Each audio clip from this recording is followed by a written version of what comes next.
I never believed in cursed hardware. Then I bought a second-hand RTX3050 from a shop on Chapel Street. The bell above the door gave a dull, hollow rattle. Inside, the air tasted like old solder and dust. Behind the counter stood a man I will never forget. He was bone-thin and pale as a sheet of paper. His black coat seemed to swallow the weak light. His fingers were long and dry like dead twigs. He saw me looking at the card in the glass case.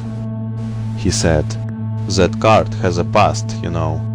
I laughed it off and asked if it worked. He nodded slowly and named a price too good to refuse. I paid in cash and he wrapped the card in brown paper.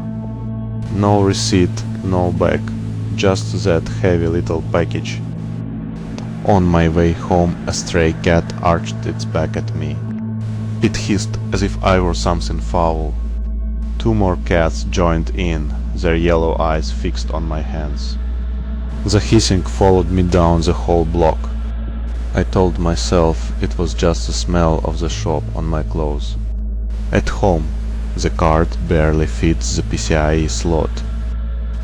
I had to push until I heard a sickening crack. For one awful second, I thought I had destroyed the motherboard. But the latch clicked and the card sat there, silent and dark. That night I launched Fortnite. The fan spun up with a sound that made my stomach drop. It was not a whir, but a deep throaty roar, like a dying animal trapped inside the case. On screen my character stood frozen on the spawn island. Then its head turned without my input and stared straight at the camera. I pressed escape, then every key on the keyboard. Nothing. I slammed the power button, and the room fell silent. Later I woke around 2:40 to a soft blue glow. The computer had started itself. The monitors showed my own face, caught by the webcam. A distorted voice crackled from the speakers. It whispered my name over and over in a broken loop.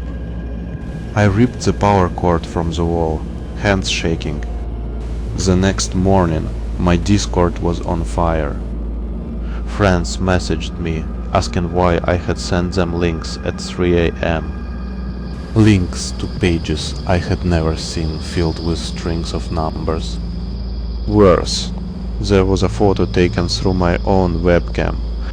Me sleeping bathed in that cold blue light. The timestamp matched the moment I had heard that voice. Every server I belonged to had the same message. All of them said the same thing.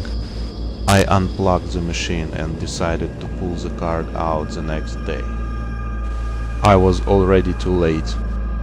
I spent the following day trying to remove the RTX3050. The latch would not release, as if the card had fused to the slot. I ordered a toolkit and waited for nightfall, exhausted and on edge. Sleep came in restless waves. A metallic scrape woke me sometime after midnight.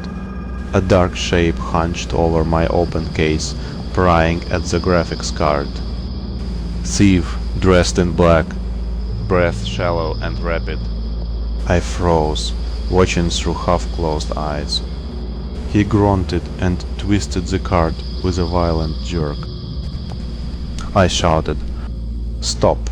He spun towards the window. The card clutched to his chest. One leg already over the sill. He lost his footing on the narrow ledge. A scream, a flurry of limbs, then the shriek of tires on wet asphalt. A dull, wet thud cut the night short. I rushed to the window, heart hammering. The RTX3050 lay on the street, shattered into 100 pieces. A black car had stopped, its driver standing with his hands on his head. The thief did not move. The police came, and the questions took hours. I told them everything I could, except the part about the card. They called it a tragic accident. I never saw the cart again. But sometimes late at night, when the room is completely quiet, I still hear that low animal roar. And I never ever leave my webcam uncovered.